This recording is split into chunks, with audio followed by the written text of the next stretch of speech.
Hey guys! We are in Transport Fever 2. Yes, new game. And this channel's alive again. Right, I actually have no idea how the, I'm gonna turn this down a bit. Just on my speakers. Because screw headphones. So, Transport Fever 2, pretty new. Transport Fever, this is a sequel. I don't know why I'm giving this game an introduction. You probably already know what it is if you're watching this video. Oh well. But I've waited on its release to let the workshop get going. And I have some mods, so let's go straight into free game. Boom. Now, major difference with Transport Fever 1. Look at this. This is our map generator. We can select 3 different sort of, I guess you could call them regions. So you have this tropical region, which sort of, it's very sort of hilly, very light green grass. And it's very watery. These maps are very watery. Then you have dry, it's sort of like a, sort of a Wild Westy feel to this one. And temperate is sort of what most of us play when we play Transport Fever. It's the European style, where it's sort of between tropical and dry almost, but just sort of completely different because it's not. And then you have sliders that you can change along with the seed, so you get like a bunch of different wow, this video is a train wreck. You get a bunch of different options for doing things. Yes, that is word. So I'm gonna start on temperate map, and you can see actually, why am I still going with this? You can see temperate, dry, and tropical. So on temperate, jeez, we have three sliders for hilliness, and that changes the number of hills. So I can make that really big, or I can make that really not. And it just means that we have a few bumps in the land. In dry, on the dry setting, we have a bunch of different options. We have forest. Oh, hang on. I didn't even. Yeah, we have hilliness, which is where we can like ask it whether we want mountains or bumps. And then we have water, where we can just be like, ooh, 3 rivers this time. How about no rivers? Or 1. And then forests, none. It's pretty barren for a temperate map. Or all forests, all the forests all the time. Dry, we have forests and water still. I don't know why there'd be water in a dry map, but you know, such is. And you have ridges, which are things. Oh, it's these things.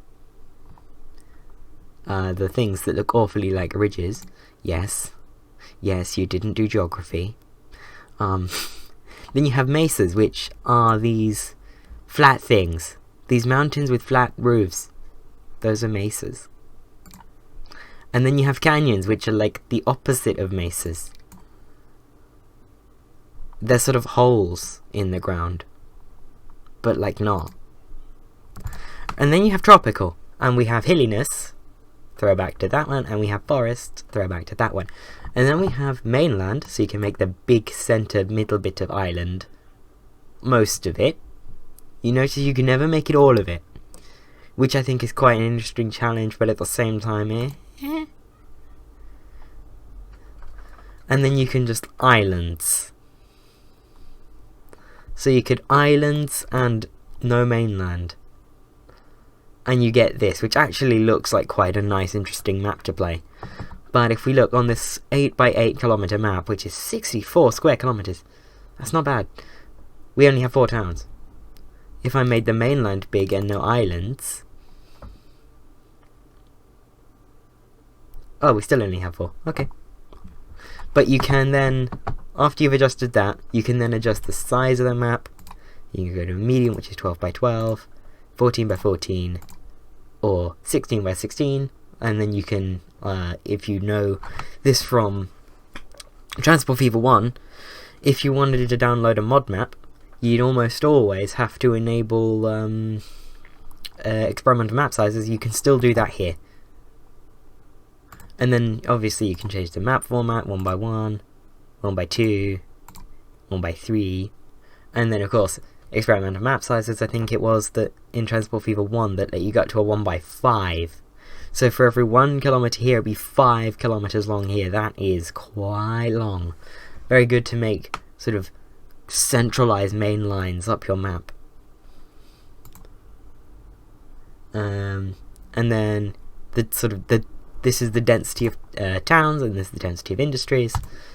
Now, my playthroughs tend to focus quite a lot on, well, you won't know, because I haven't ever made a video on Transport Fever, but I play Transport Fever quite a lot, and my playthroughs of it have always focused quite heavily on passengers, and not really much freight at all.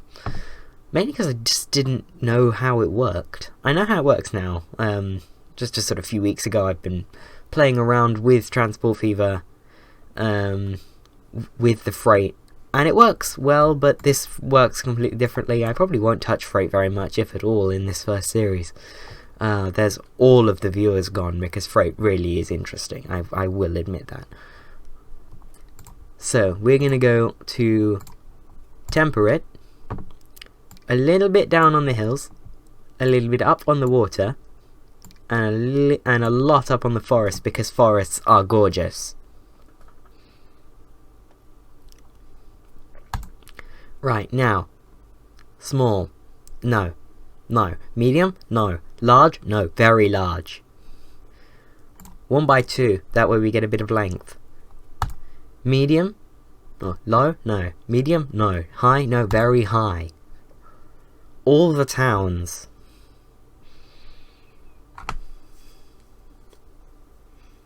Right, now we have 25 towns on this map. Now, I'm going to keep the industries at medium. This might be a bad idea for when I indulge in freight. Who knows? It might still scrape good. But we'll see based on what we get. Now, one thing before I leave you to load this up. The seed. This is going to be CJKTF2S1. All in like that.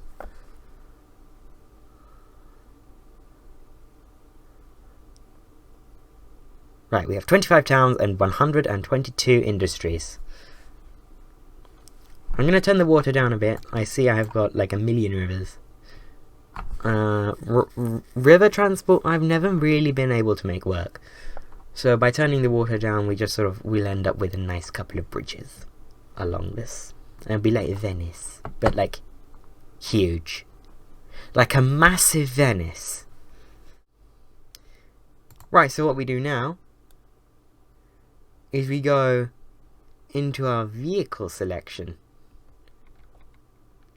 Now we can choose between European, American, Asian, or custom. Now custom, we can just select all of the things and then enable mods. So I'm going to set this up. Let's go back and do all the things. And here we are in the world of Transport Fever 2. Right, so we have this, which is it. What I will note, or what I will make you take note of, is we are running 42 mods. Most of these, if not all of these, add nothing more than vehicles. So all the game functionality is as it is when you buy it off Steam, right there, but you will be missing certain vehicles. I will point out which ones of these are mods when I recognize them. So, this map, it's absolutely lovely, and it's massive. If we get down on this level, like even above the treetops. This game is absolutely huge, and then if we get down like really low, this game is absolutely beautiful. I will say something before we even start. I have not touched Transport Fever 2 ever. Oh, hang on, we already had money taken out. What happened? Loan interest. Oh, that's an interesting... Of course, loan interest is taken out on the monthly. Right, that reminds me. I know this won't affect loan interest, but this, date speed. So, if you remember from Transport Fever 1, we had the 2 times time mod and the 4 times time mod built into the game now. In fact, not only that, they've done us one more. Paused. Now this means that your network can carry on earning you money as you wish in 1850. You can keep the date at 1850 and use 1850's technology, and you can just set up a massive network of, I don't know, trolley car thing, horse things, yeah, those. You set up a massive horse network in 1850. I don't know why you'd want to do that, that's just financial suicide, but you know. You set up a massive network in 1850, have it building you up a good amount of money, and then start moving the game on to replace those horses with trains once trains become... I was going to say more viable, but that's too polite. Decent. Once trains become decent, you can then replace them.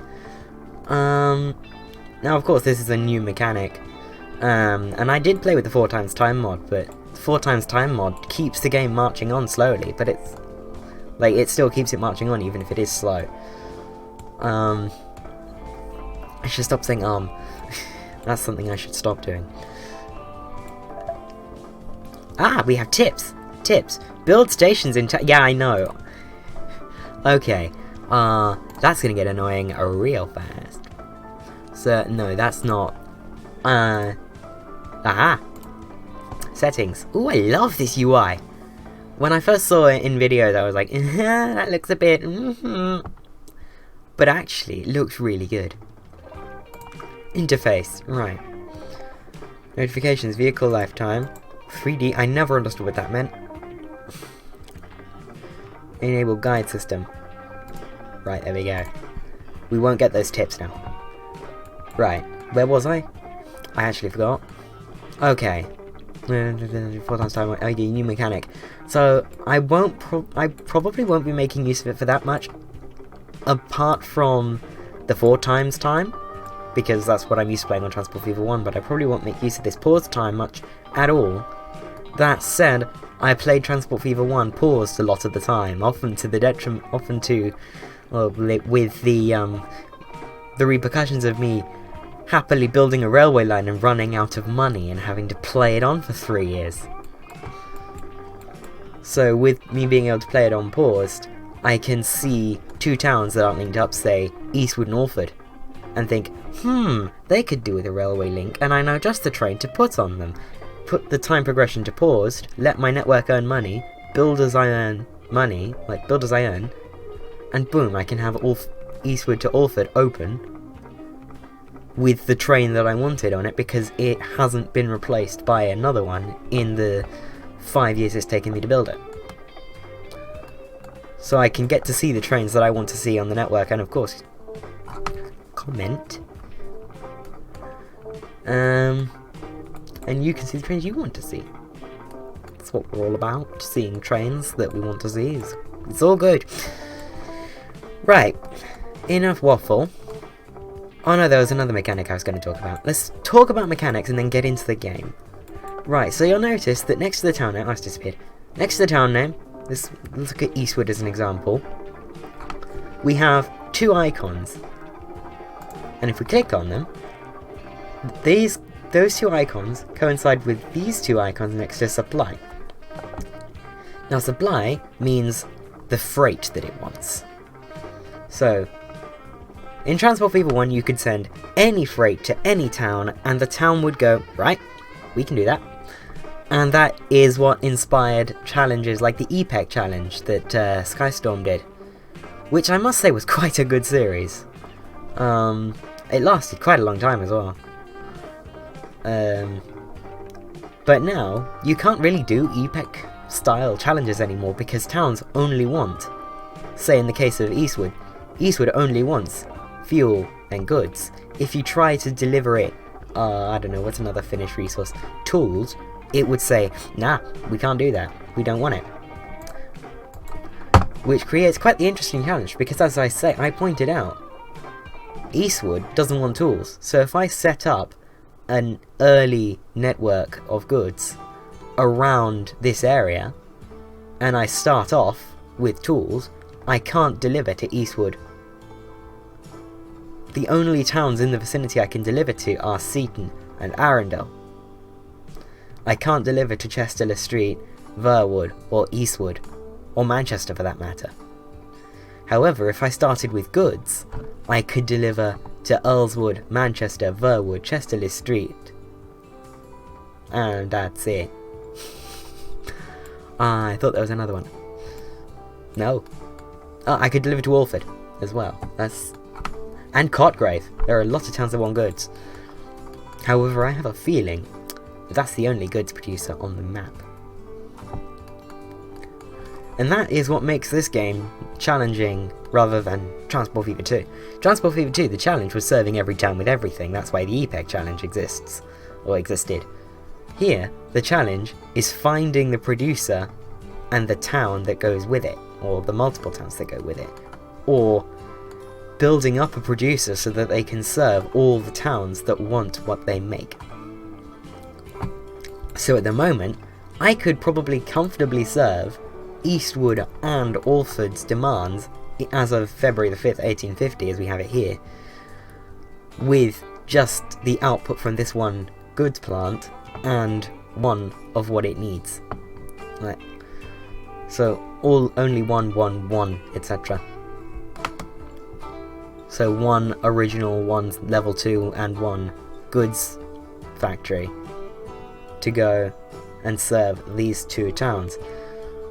But later on, these towns are going to grow, and I potentially might want to hook more towns up as well, so I might want to hook Manchester up later on.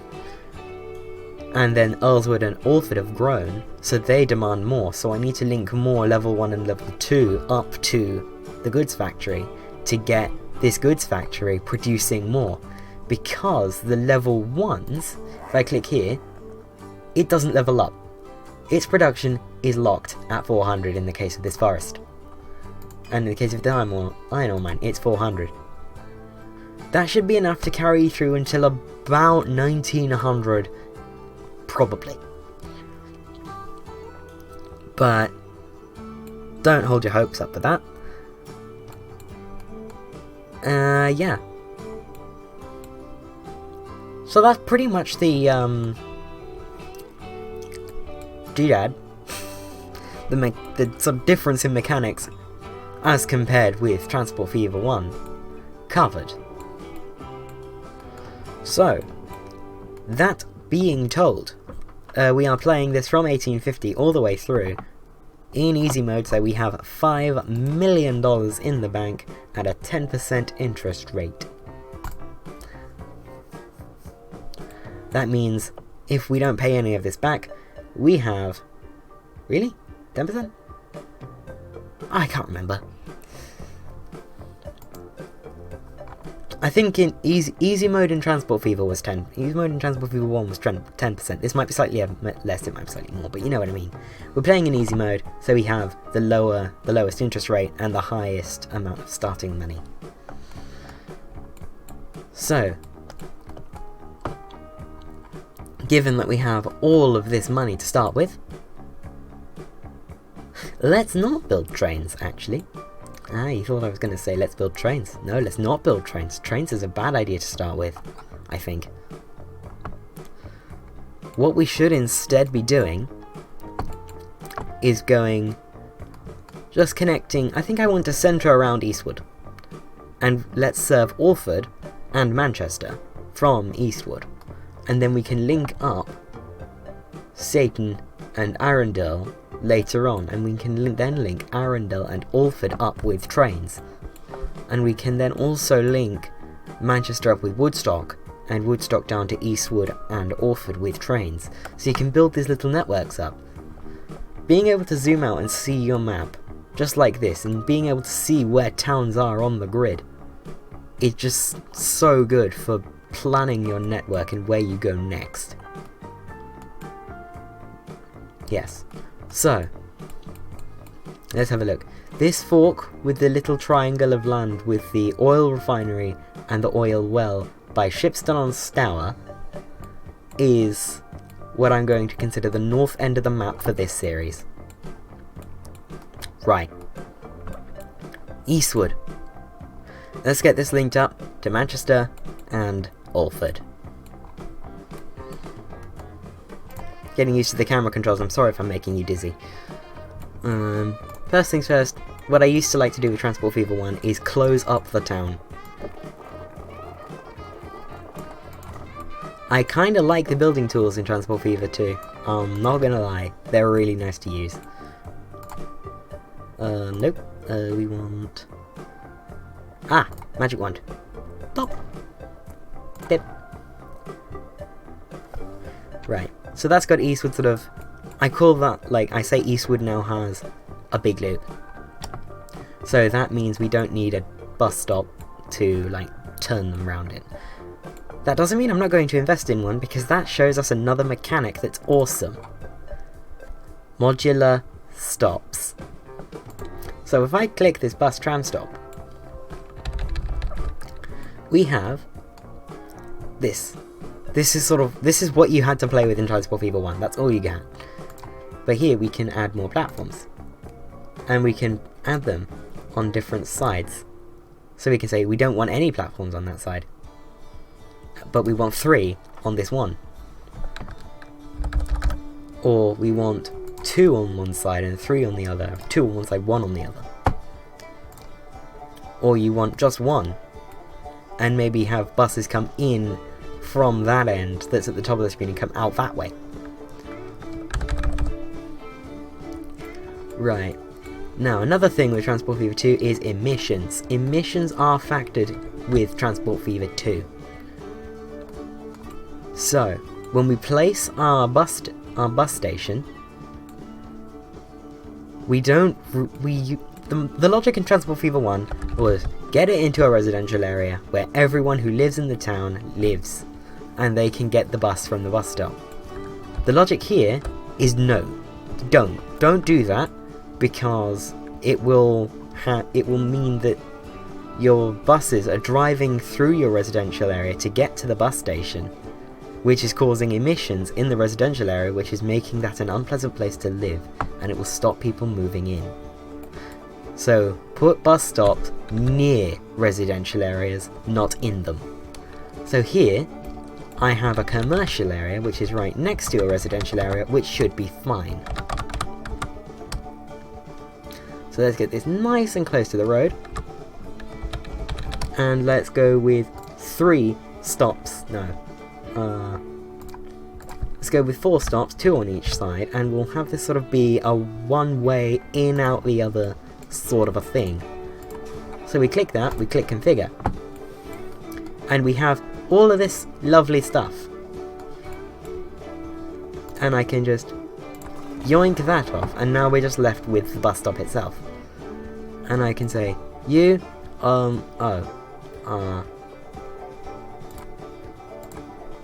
right, I've done it bad, hang on.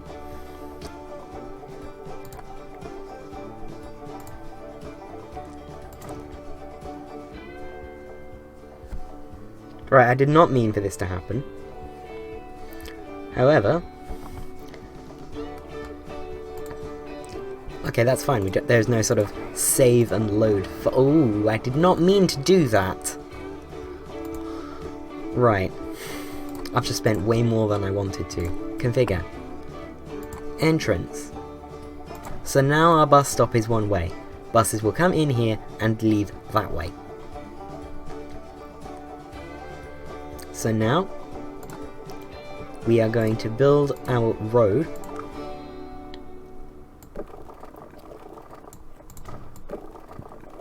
around there. And this bit of road here, this little link, is what gets us access to the residential without having to go through it. That is vital. Now, we must also link the bus stop to the other way, so that we can have this one-way thing in the bus stop actually function. So now we can link 4 towns up to the bus depot without running out of unique platforms. So 4 lines can run through this on their own platform. That's lovely. You can also make the platforms longer, so they can hold more people. Not necessarily so they can take longer vehicles, although that is probably what you can do with trams. So we have our centre bus depot thing in Earlswood. I'm going to put the depot... Uh-oh, that's ships. Don't even ask me to try and use ships, because ships make no sense to me.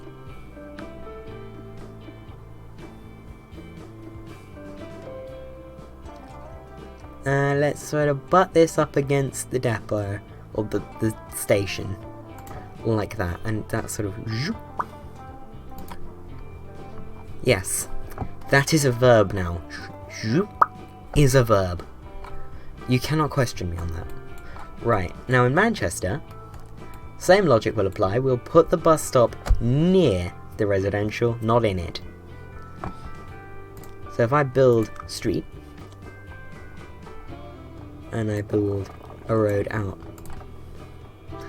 Ah yes, Transport Fever 1's road laying system is back again in Transport Fever 2. Yeah, this always made laying straight roads a little bit of a pain.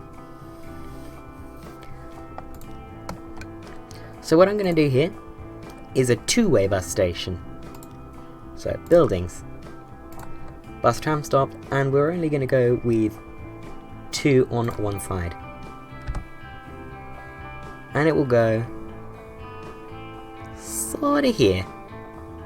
Now what you can see here is that there are little strips of that concretey looking thing sticking out of the bus stop.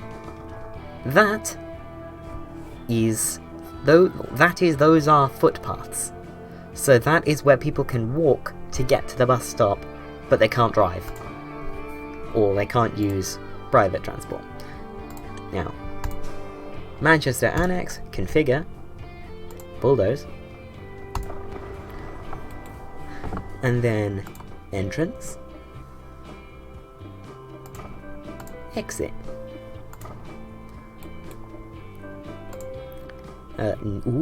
Ooh, I made it longer. Can make it longer, see? It's very fun. Definitely want to get into that later on in the series.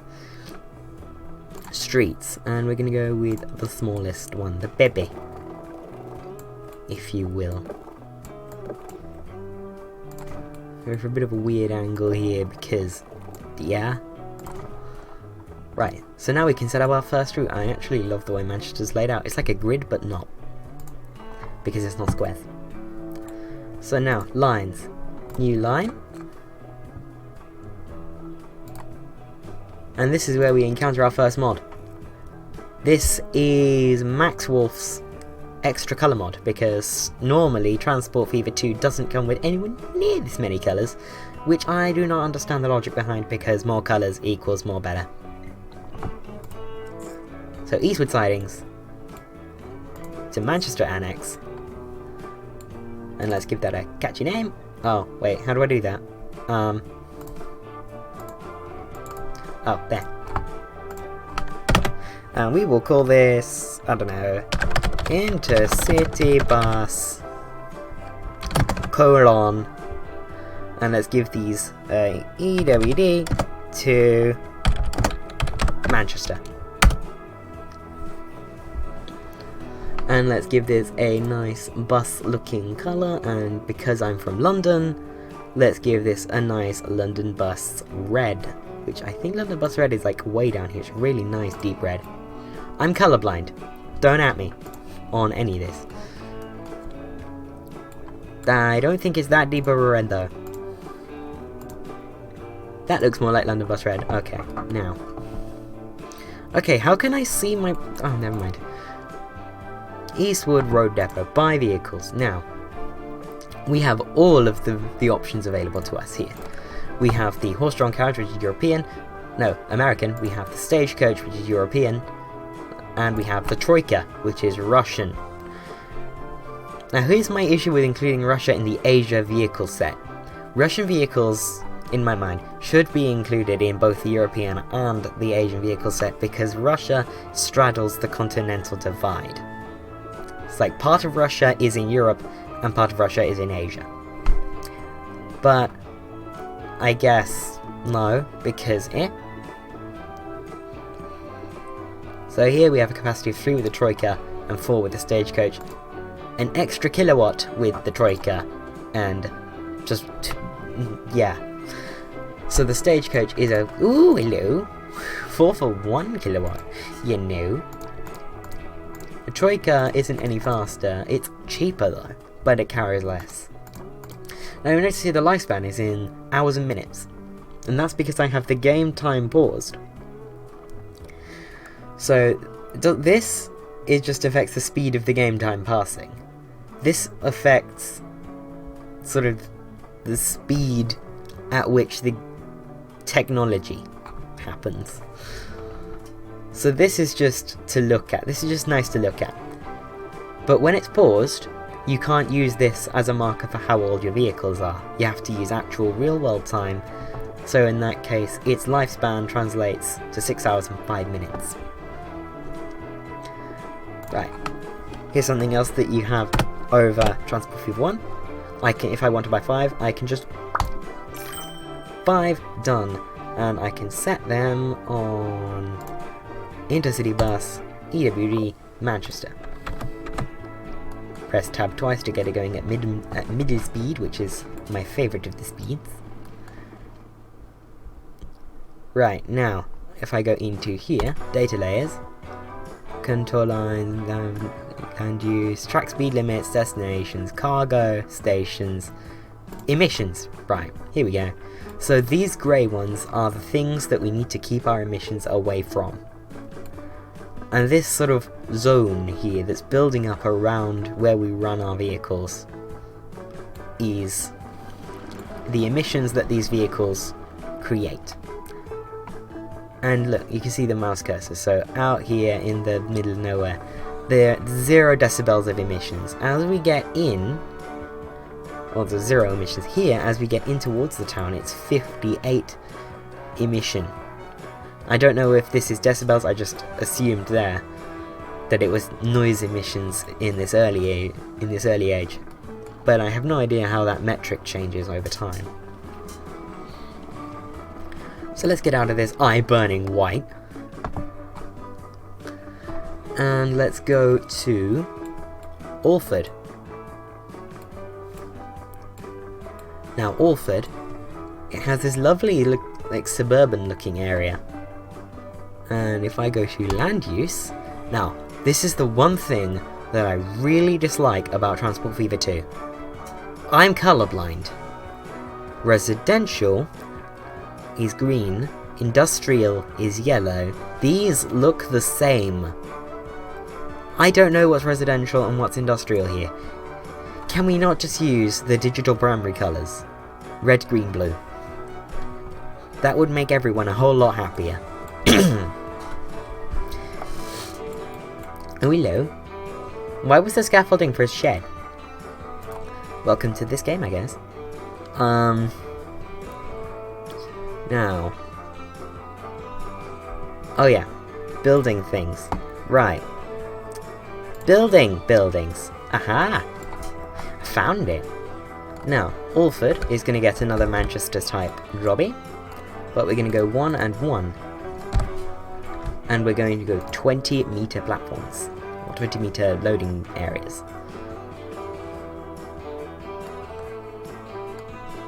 And again, we're going to avoid the residential zones. We are going to put our bus depot station here.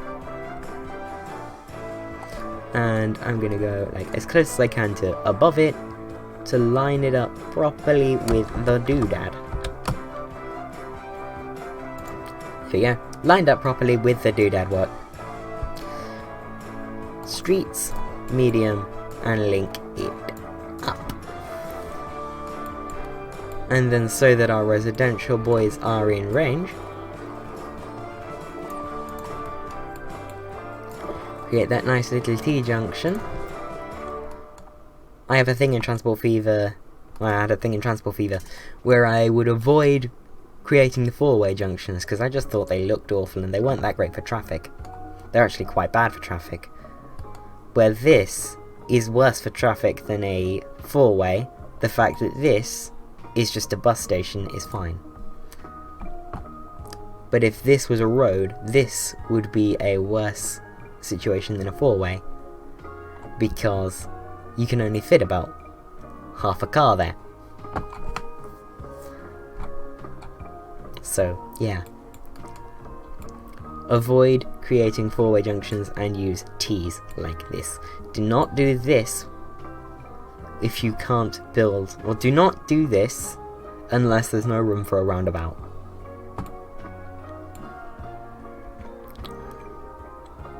Right, now, new line again, and again, London bus red, back to EWD, pop, Eastwood Sidings, and down Alford Central. Now let's see where that's going. That is doing the good. That is going top side of the residential district and staying there. So that is intercity bus. I know they wouldn't be called buses at this point. EWD to AFD.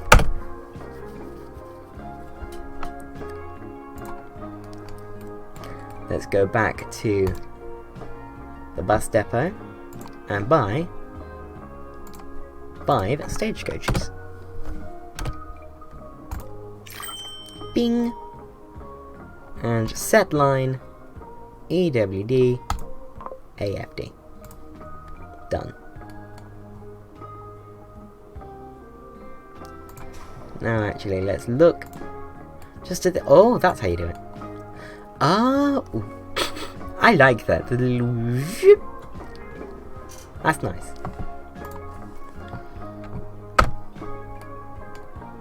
Right. Now that we have our first carts going, we are going to want to start thinking about our first trains. We want to make rapid progress so that we can afford to replace these carts when they get old, because they get old fast.